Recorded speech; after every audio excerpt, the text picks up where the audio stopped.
Bungie themselves actually said that it's impossible to play test everything, meaning there's going to be some outliers. Even this December, there's been a ton of tests conducted in preparation for 3.0, as well as the December updates, but that's not to say things won't slip through the cracks. This is not a video I was expecting to make, but with the curveball Bungie is planning on hurling at the entire game coming December 7th, got me thinking about the future of this game. The strategy you're seeing in the background here is already a pretty strong one, especially with a coordinated team, but with the changes coming in just a week, it might just become a necessary strategy, one where bad Juju may lead the charge. For those uninitiated, December 7th launches a major overhaul to literally every subclass and ability and super ability in the game. The focus of today's science experiment is this particular section that informs us that supers have their own cooldown timers, similar to how certain grenades will have different timers depending on their strengths. In this list, Bungie decided that Well of Radiance, aka Well of Please Hit Me With Your Thunder Crash, needed to be the fastest charging super in the game. Now, put a pin in that, as I need to teach you about something in game design related to this in order for this to make a bit more sense. If you've ever played a collectible card game like Hearthstone, Magic the Gathering, Yu-Gi-Oh!, Pokemon, etc., etc., you probably have run into the term tempo. Ripping off the Hearthstone wiki, tempo is an unofficial term that describes the way in which the momentum of a match is going, as well as a label for decks which aim to keep tempo on their side. It is one of the major types of advantages a player may have over their opponent. Translating this into Destiny, tempo is how much pressure you can apply to the enemy. With the coming changes, the tempo of abilities and supers is going to slow way down. This should make ability regenerating perks like Wellspring and Demolitionist more effective, and leaves a massive question mark on super regenerating perks such as Thresh. Sandbox leads on the show Firing Line explain that supers will require you to be in combat to generate, stressing that taking and receiving damage will be the means of garnering super energy. Enter the bad Juju, a gun that used to have a cult following in D1, but since D2 has become a sad shell of its former self, especially in PvP. Its main issue is that its archetype, the lightweight frame pulse rifle, is one of the weakest in the game, requiring 100% accuracy at only 0.87 TTK.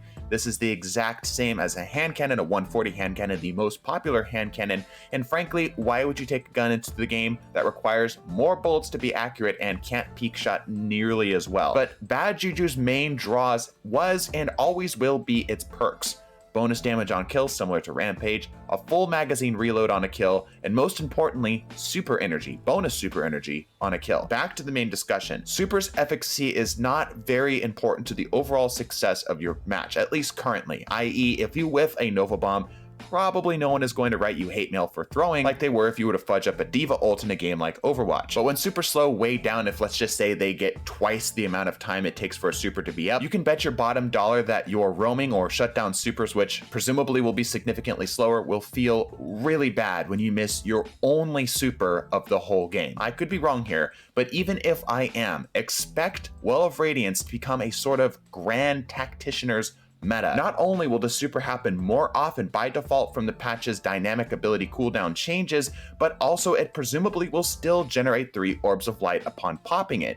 These orbs require no effort from you or your team to take advantage of outside of them just being alive and being able to reach the well. These orbs will tempo the rest of your team into more supers in that game, or at the very least will allow your team to get to their supers just a little bit sooner than the enemy.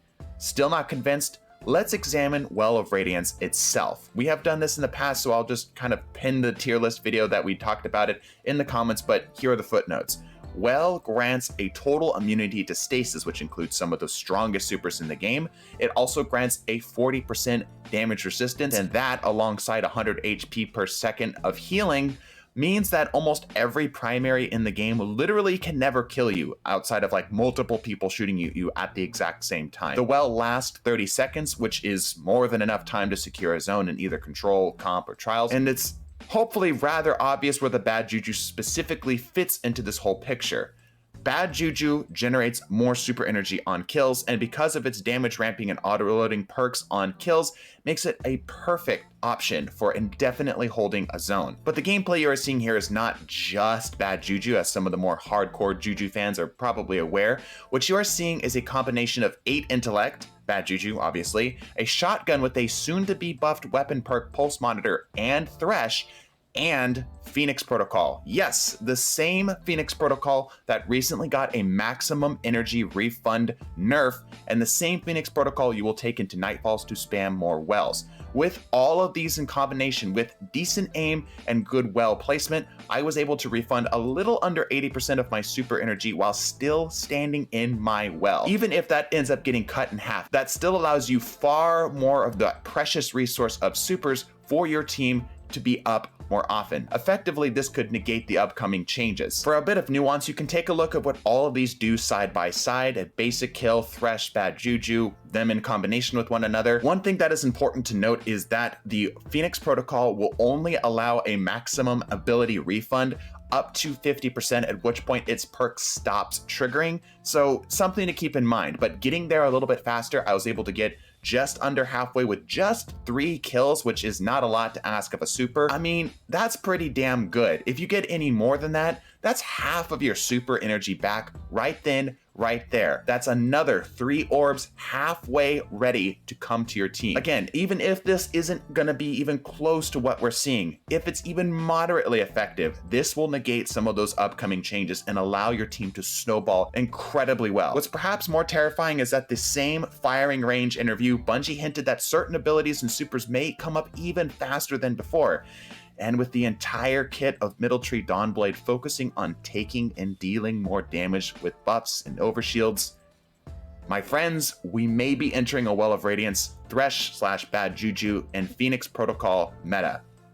Grab your Blade Barrages, grab your Thunder Crashes, grab your Slova Bombs. It's going to be difficult to counter if the enemy team is smart. If you're looking to run this build yourself and you're looking to maximize it, just remember that the bad Juju is not going to win most straight up encounters unless you are perfectly accurate or just outside the enemy's range, which this doesn't really have super good range on it either. You're intentionally taking a bit of a hit for the long-term gain, right? If you do decide to take this, use every advantage that you can. Fortunately for you, Middle Tree Well has a lot of tools to give yourself advantages in fights. I recommend running an Empowering Rift, as that makes it that so your weapon doesn't need to hit as many headshots and it can deal a lot more damage and slightly push the TTK to be just a tiny bit faster. Of course, you can do things like that Healing Grenade and give yourself Benevolent Dawn from the friendlies around you, getting your buffs, which just help your abilities come up faster, which again, even if that's getting nerfed, this is still really, really strong. And if you're smart about it, you can absolutely get a whole nother set of abilities up with correct placement and correct timing. For the actual well placement itself,